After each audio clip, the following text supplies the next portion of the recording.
JDU सांसद और JDU के राष्ट्रीय कार्यकारी अध्यक्ष संजय कुमार झा के नेतृत्व में all party delegation group Tokyo में महत्वपूर्ण बैठकें कर रहा है। इस बीच आज सुबह ऑल पार्टी डेलीगेशन का टोक्यो में स्थानीय राजदूतों के साथ संवाद हुआ, जिसमें भारत की आतंकवाद के खिलाफ जीरो टॉलरेंस नीति को इस बड़े मंच पर रखा गया।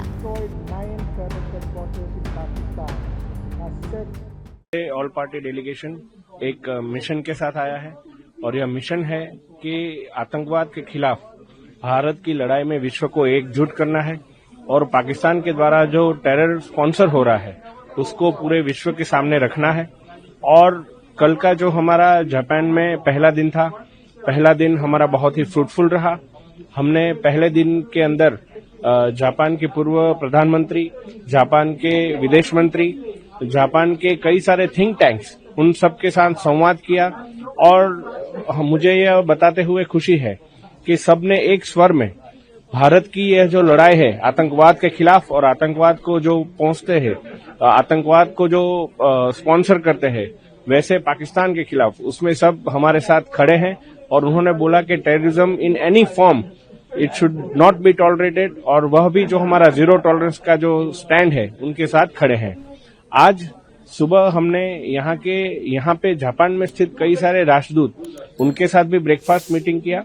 उसमें मैक्सिको, ग्रीस और सऊदी अरेबिया और ब्रिटिश एम्बेसी से भी कई सारे रिप्रेजेंटेटिव्स आए। वैसे 21 से ज्यादा कंट्रीज के रिप्रेजेंटेटिव्स एम्बेसी में से, उनके साथ हमने यह पूरा बात ब्रेकफास्ट मीटिंग में साझा किया और बहुत ही उनका अच्छा रिस्पांस और भारत को समर्थन इस आतंकवाद के खिलाफ की लड़ाई में मिल रहा है।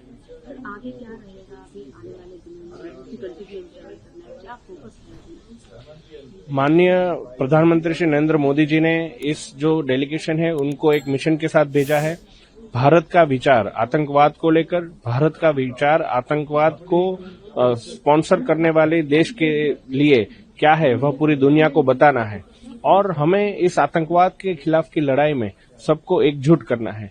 और इसी मिशन के साथ हम आने वाले दिन में कोरिया, सिंगापुर, मलेशिया, इंडोनेशिया और भी कई जगह पे जाने वाले हैं।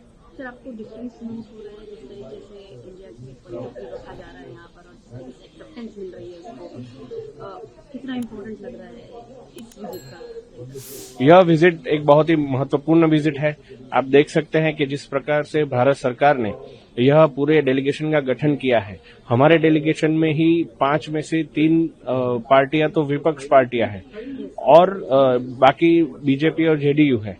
तो सभी पार्टी को बाहर रखकर प्रधानमंत्री जी के नेतृत्व में हम सब टीम भारत बनकर आगे आए हैं।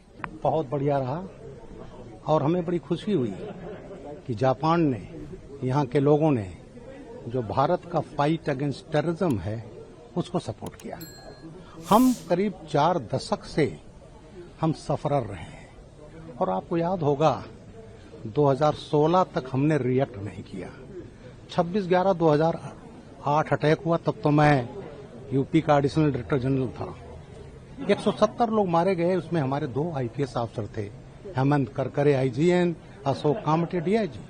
3 दिन चला, कसाब पकड़ा गया, 9 उनके मारे गए, टोटल एविडेंस। उसके बाद जब मोदी जी आते हैं 2014 में और जब इन्होंने 2016 में इन्होंने अटैक किया, उस समय हमने सर्जिकल स्ट्राइक किया, घुस करके मारा। हम लोग समझ रहे थे पाकिस्तान अब समझ जाएगा, फिर नहीं समझे। 2019 में इन्होंने हमारे घटनाएं की पूरी और उसके बाद फिर हमने बालाकोट किया, एयर स्ट्राइक किया। 19 से बाद हम समझ रहे थे शायद पाकिस्तान समझ जाए, लेकिन जो 22 अप्रैल को घटना हुई, पूछ करके, रिलीजन पूछ करके और महिलाओं को मारा। एक लेडी ने कहा मुझे भी मार दो, मेरे हस्बैंड को मार दिया। कहा नहीं, जाओ प्रधानमंत्री को संदेश देना। उसके बाद हम लोगों ने प्रिसाइज अटैक किया और प्रिसाइज अटैक करके हम सिविलियन नहीं मारे, केवल उनके जो वो थे टेररिस्ट इंफ्रास्ट्रक्चर उसको डिस्ट्रॉय किया। उसके बाद हम जानते थे पाकिस्तान रिटेलिएट करेगा, उन्होंने अटैक किया, तब हमने उनके बेसेस डिस्ट्रॉय किए और ये हम पूरी दुनिया को बता रहे हैं। दुनिया समझ रही है कि हमने एस्केलेट नहीं किया, हमने सिविलियन उन्होंने हिट किया। उन्होंने तो एक दो घटनाएं नहीं हैं, डजन्स एंड डजन्स 4 डिकेड से। तो आज पूरी दुनिया समझ रही, आज भी यहाँ एम्बेसडर थे, सबने हमारी स्टैंड को अप्रिशिएट किया है कि हम जो है एक पीसफुल कंट्री है। लेकिन अगर उन्होंने अटैक किया तो ये नया भारत है, मोदी का भारत है, और हम अगर इन्होंने स्ट्राइक किया तो हम वो टेररिस्ट बेसेस को बर्बाद कर देंगे और जो स्पॉन्सर्स हैं उनको भी नहीं छोड़ेंगे।